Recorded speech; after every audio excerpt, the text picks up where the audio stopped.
Osiris was a very popular and loved god in ancient Egypt, and he had a very envious brother, Set, who was not popular and not liked by his people.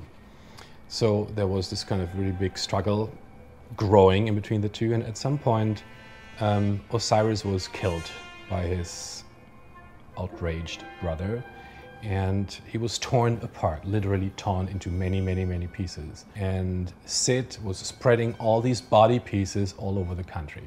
The loving wife of Osiris, called Isis, only by the power of her love was recollecting, first of all, trying to find all these individual body pieces, to recollect them and bring them together in one place. And we all know these beautiful images of Isis with her colorful wings, swaying her wings and reanimating her husband just by the means of the power of her love and her endurance.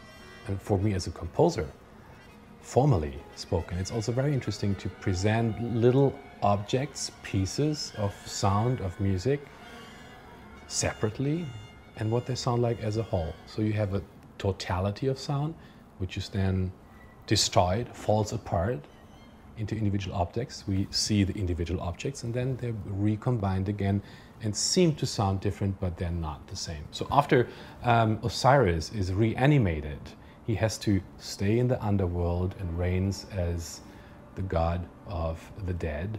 So that's also very moving, because after she reanimated her husband, they cannot stay together because he has to stay in the underworld and she is up there. And I think it's a very poetic story, and it inspired me to write that piece.